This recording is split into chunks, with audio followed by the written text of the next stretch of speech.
Hello there. In this video, we are going to discuss the details about the reopening and easing of restriction timeline of the Philippines. What really takes effect on February 1st? What takes effect on February 10th? Also, please take note there is a previous IATF resolution that will also take effect on February 16th. We will also update you about the documents that the Bureau of Immigration will check upon your arrival in the Philippines. The very first important and much-awaited change in the protocol, starting February 1, 2022, all Filipinos and permitted foreign nationals who are fully vaccinated can go directly home. No more mandatory facility-based quarantine. But do note on February 1 to February 9, there is no change in who are allowed to enter. From February 1 to February 9, foreign nationals who are from the Philippines EO-408 list and who are traveling with their Filipino or former Filipino spouse or parent are allowed to enter without a visa. This is the list of EO-408 countries.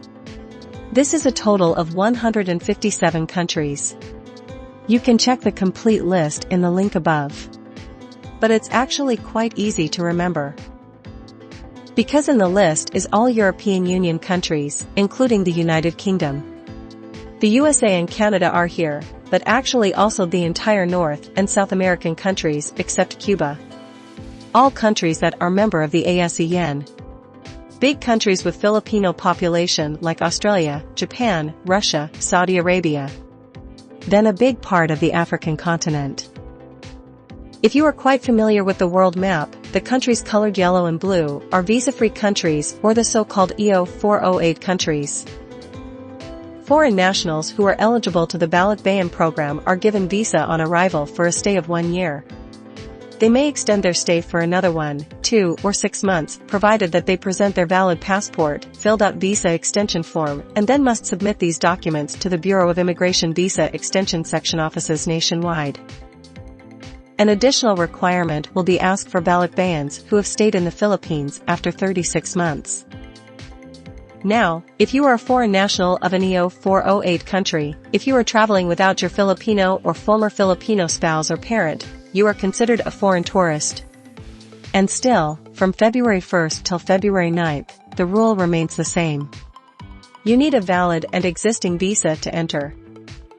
Now, beginning February 10th, if you are a foreign national of an EO-408 country, you will be allowed to enter the Philippines, and be given a visa upon arrival if you are entering without a visa.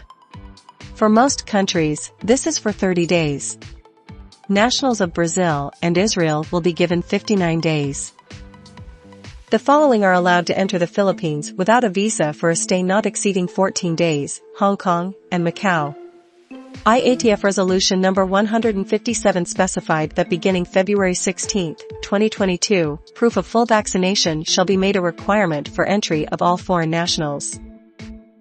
According to the Philippines Foreign Affairs Secretary, Teddy Boy Locsin, there are discussions on considering allowing unvaccinated tourists, but with a longer quarantine period. But until a resolution is approved, this restriction will take effect on February 16th. The following are exempted from the requirement of full vaccination. Children below 18 years of age. People medically unable to receive the vaccine, as certified by a competent, public health authority in the country or port of origin. And foreign diplomats and their qualified dependents who are 9E visa holders. Nationals of non-EO-408 countries will always need to secure a visa to enter the Philippines.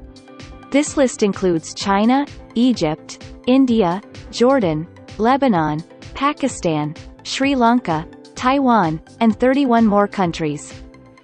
Now let's go to the immigration requirements. For Filipino citizens, OFWs and non-OFWs only need their valid Philippine passport. For dual citizens, aside from your valid foreign passport, to avail of the Balikbayan program, you must prove your Filipino roots by presenting either your valid, or old, or expired Philippine passport. Or, your authentic birth certificate. If you don't have these documents, you can present your identification certificate, or, your citizenship retention or reacquisition certificate. Next, for former Filipinos, you can also avail of the Balikbayan privilege by presenting either your valid, or old, or expired Philippine passport. or your authentic birth certificate.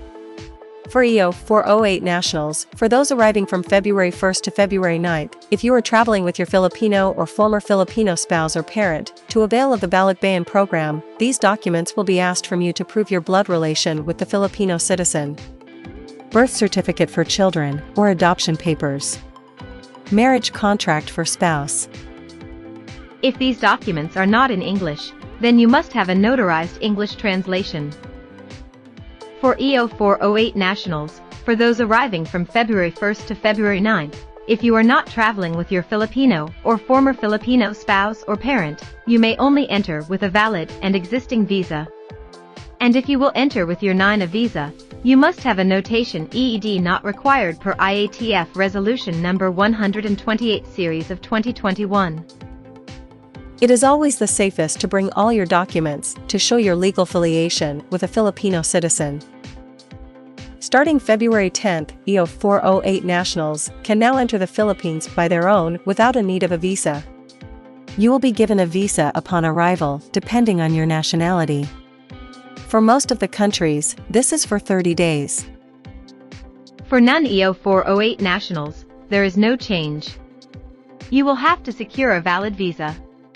And in addition, you have to get an entry exemption document, or EED, from the Philippine Foreign Post in your country. Thanks for watching. If you find this information helpful, please like this video.